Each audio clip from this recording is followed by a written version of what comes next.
एक आलिम दिन रास्ते से गुजर रहे थे, नमाज का वक्त हो गया, सोचा कि रोड के बगल में मस्जिद है, नमाज पढ़ लेते फिर सफर जारी रहेगा। मस्जिद के अंदर दाखिल हुए, देखा कि एक आदमी बैठा हुआ है। ये आलिम साहब ने पूछा कि भाई जमात कितने बजे है? तो बैठा हुआ जो आदमी था बोला जमात इस मस्जिद में जमात नहीं होती।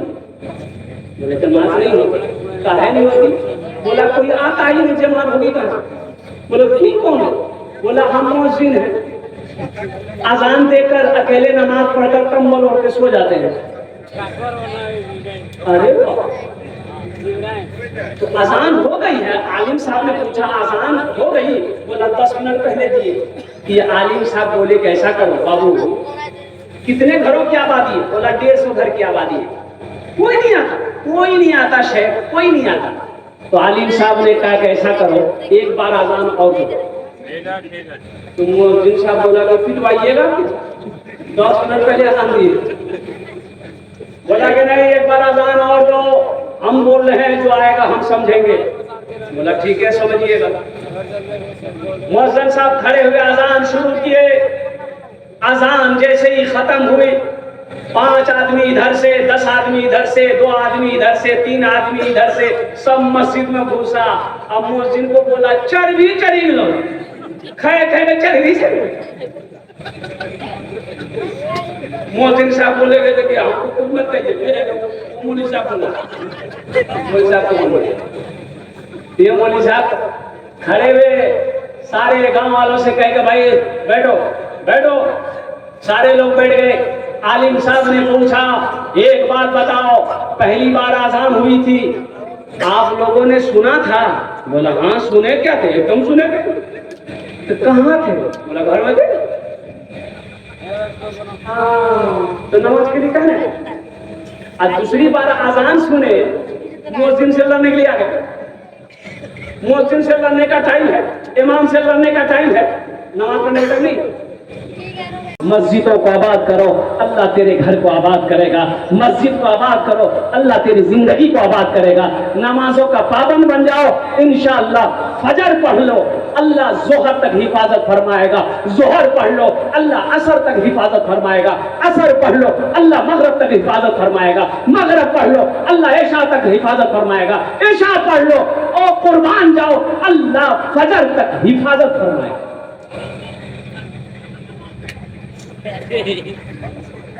नमाज कुछ मांगती नहीं है, नमाज तो देना चाहिए। मिलता है क्या नमाज में, सजदे में जाके देख, सजदे में जाके देख। मिलता है क्या नमाज में, सजदे में जाके देख, सजदे में जाके देख। मिलता है क्या नमाज में, सजदे में जाके देख।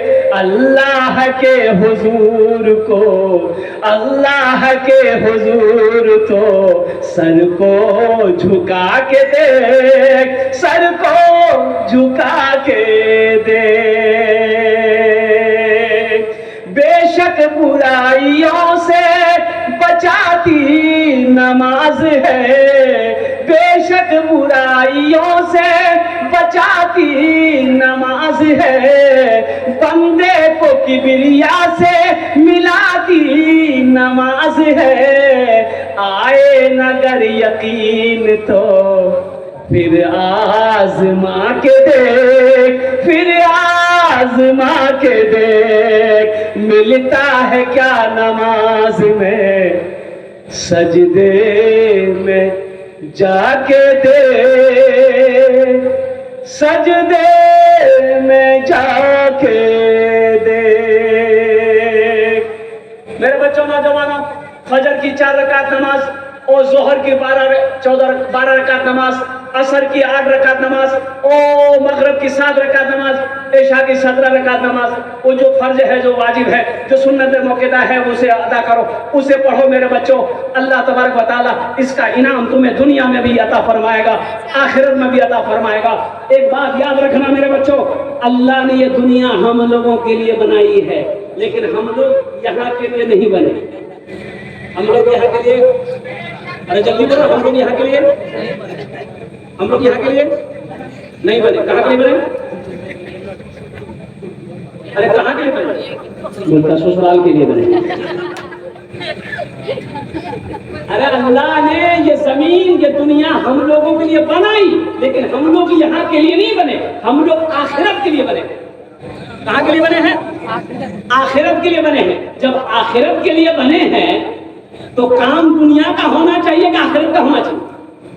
जल्दी बोलो भाई, बोलो भाई। आखिरत के लिए। अब मैं आपको बता दूं, आखिरत के लिए इसलिए बने, मरना है कि नहीं? अरे जल्दी बोलो भाई, जल्दी बोलो बच्चों, मरना है कि नहीं? और कुर्बान जाओ, सब मरेगा, मरेगा कि नहीं मरेगा? माई को नहीं मरेगा, कुर्सी में बैठा जो सब मरेगा, जो खड़ा है वो भी मरेगा, हमको भी मरना है, यूट्यूब वाले सब जितने हैं ये भी मरेंगे। जो आया है उसे जाना होगा, जो आया है, ये दुनिया की रीत है, जो आया है उसे जाना होगा। अल्लाह का कानून है, कुल्लु नफ्सिन ज़ाइक़तुल मौत सुम्मा इलैना तुरजऊन। हर शख्स को मौत का मजा चखना है, फिर तुम सबको मेरे पास आना है। अल्लाह ने ऐलान कर दिया कि जब जाना ही है। अभी मालदा का प्रोग्राम था, तो ठहरने का जहां इंतजाम था तो गाड़ी वहीं पर रुकी, तो देखा कि 3 मंजिला महल है, 3 मंजिला। क्या मंजिला? जल्दी बोलो भाई। और रूम के अंदर जब दाखिल हुए तो रूम के खूबसूरती को देखकर मैं दंग रह गया। क्या पलंग था, अल्लाह अल्लाह। मैं समझता हूँ, जहाँ तक मेरा कयास है, कि जो पलंग मैंने देखा वो पलंग कम से कम 1.5 लाख से कम का पलंग नहीं होगा। सोफा से वो झूमर, इतना बड़ा झूमर लगा हुआ, अल्लाह, मैं देखता रह गया। तो एक नौजवान बोला कि हजरत क्या देख रहे हैं? ये किसका मकान है? तो वो नौजवान बोला, क्या बोला? मतलब क्या सुन लिया? बोला मैं तो बेटा बहुत खर्चा किया हो। बोला 3 करोड़ से प्लस। ये जितना सामान देख रहे हैं, बंगाल का एक भी सामान नहीं है। कोई जयपुर से मंगाए, कोई राजस्थान से मंगाए, कोई बंबई से मंगाया। हमने कहा कि बेटा मुबारक हो, मेरी तरफ से तुमको मुबारक हो, ये हवेली मुबारक हो। लेकिन बेटा एक बात बताओ, यहाँ हवेली बना लिए, बिल्डिंग बना लिए, कोठी बना लिए, 3 करोड़ से प्लस पैसा खर्चा कर दिए, वहां मकान बनाया? कहाँ? तो फिर हमने कहा कि वहाँ,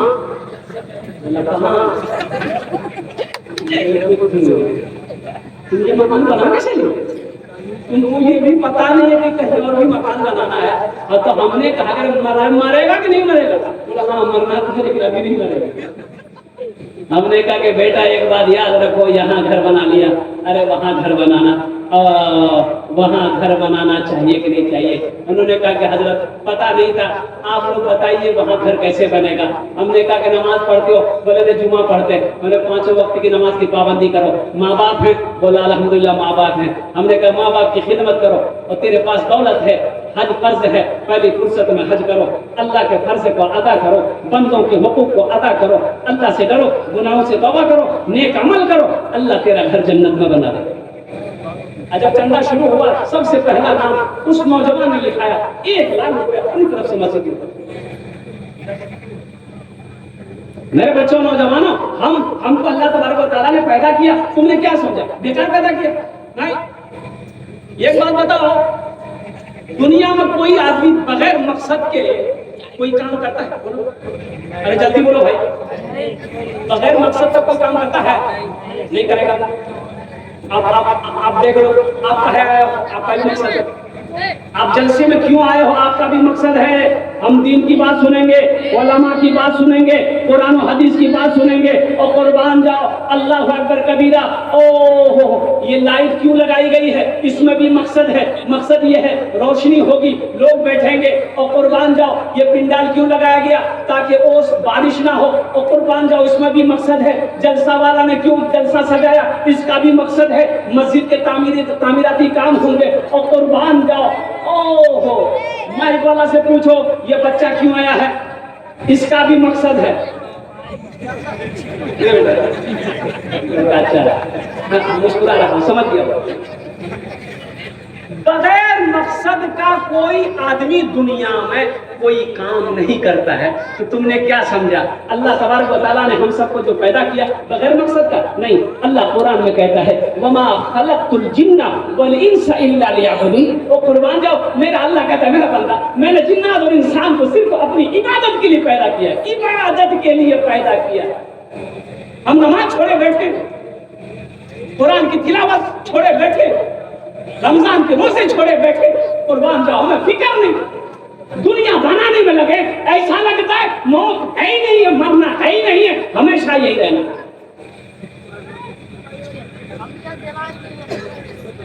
तो मेरे बच्चों, नौजवानों, हजरत नूह अलैहिस्सलाम के पास में बुढ़िया आई। भाई हजरत नूह अलैहिस्सलाम का नाम, हजरत नूह अलैहिस्सलाम के नाम सुने आप लोग? जल्दी बोले भाई, सुने? अरे जल्दी बोले, सुने हैं? कितने लोग सुने? हाथ उठाइए ना, बता तो ना पता चलेगा। सारे लोग सुने। अल्लाह के पैगंबर है हजरत नूह अलैहिस्सलाम। एक बुढ़िया आई, अल्लाह के पैगंबर दुआ कर दिए, मेरे बच्चे छोटी उम्र में मर जाते हैं।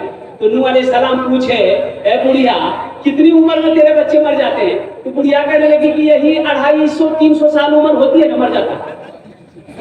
हाँ, उस वक्त उस जमाने में लोगों की उम्र होती थी। हजरत नूह अलैहिस्सलाम 950 साल कौम को दावत दी।